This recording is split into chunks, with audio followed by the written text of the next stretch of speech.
নমস্কার, mission greening চ্যানেলে আপনাদের সবাইকে স্বাগত। মিশন গ্রিনিং এই চ্যানেলটি এটি শুধুমাত্র একটি শিক্ষণীয় চ্যানেল নয়, নিজে সতর্ক হয়ে সচেতন হয়ে সবাইকে বেশি বেশি শেয়ার করে আপনার কর্তব্য পালন করুন। এটি সরাসরি অথবা রেকর্ডিং করে উপস্থাপনে কোনোভাবে যদি কারোর ভাবাবেগে আঘাত লাগে তার জন্যে আমি ক্ষমা প্রার্থী।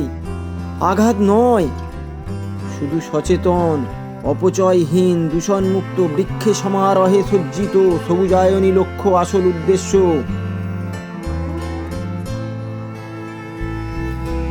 এই দেখুন ফুল, কত সুন্দর নিষ্পাপ ফুল।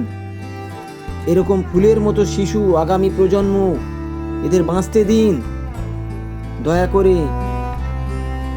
আপনি কি জানেন, আস্তে আস্তেই প্রকৃতির সমস্ত ভারসাম্য হারিয়ে যাচ্ছে প্রত্যেকটা জিনিসে। এই দেখুন, এইভাবে দয়া করে এইভাবে জল অপচয় বন্ধ করুন। এই দেখুন যত্রতত্র জল অপচয় হচ্ছে বিপুল পরিমাণে। আপনি কি জানেন, এইভাবে জল অপচয় করতে থাকলে আগামী 2030 সালের মধ্যে তীব্র জলের অভাবে বাস্তু ছাড়া হবে 700 মিলিয়ন মানুষ। ইউনিসেফের রিপোর্ট অনুযায়ী তাই বলছে। আপনার প্রিয়জন, নিষ্পাপ ছোট ছোট শিশুরা আপনার চোখের সামনে ছটকে ছটকে মারা যাবে প্রতিদিন, প্রতি মুহূর্তে, শুধু একটু জলের অভাবে। কি অবস্থা দেখুন, ওই দেখুন দূরে জল জমা হচ্ছে, কত জল নষ্ট হচ্ছে প্রত্যেক দিন, প্রত্যেক মুহূর্তে।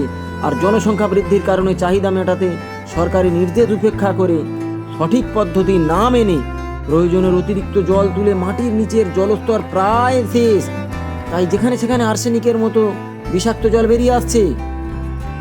আপনি কি জানেন, ভারতবর্ষের প্রায় 70% জল দূষিত।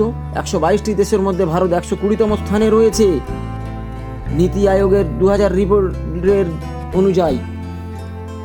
1947 সালের পর থেকে 2021 সাল পর্যন্ত জনসংখ্যার বিচারে মাথাপিছু বার্ষিক জলের প্রাপ্যতা 75% কমেছে। এইভাবে এড়িয়ে যাবেন না প্রত্যেকে।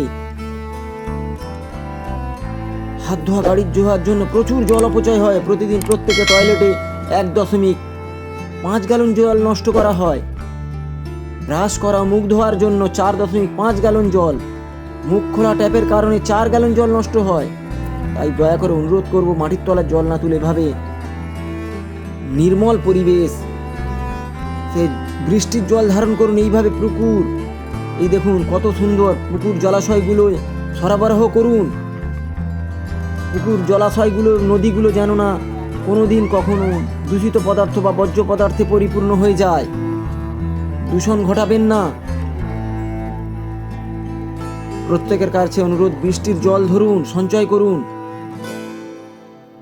আমাদের নদীগুলোকে এইভাবে দূষণমুক্ত রাখুন। প্রত্যেক দিন প্রত্যেকের কাছে অনুরোধ করব, জল অপচয় বন্ধ করুন দয়া করে। এই দেখুন জল সঞ্চয়ের একটা মডেল সরকারি উদ্যোগে করা হয়েছে। এইভাবে যদি জল সঞ্চয় করা যায়, প্রত্যেকে যদি উদ্যোগ নেয়, সরকারের সঙ্গে সহযোগিতার হাত বাড়িয়ে দেওয়া হয়, তাহলে আগামী দিনে আগামী ভবিষ্যৎকে বাঁচানো যাবে, না হলে বাঁচানো যাবে না। এই দেখুন আরেকটি মডেল, এরকম সরকারি উদ্যোগ নিচ্ছে। আমরা আসুন, প্রত্যেকে সহযোগিতা করুন, বেশি বেশি শেয়ার করে চ্যানেলটি সাবস্ক্রাইব করে বেল আইকন টিপে সঙ্গে থাকুন, সহযোগিতার হাত বাড়িয়ে দিন। নমস্কার, ভালো থাকবেন।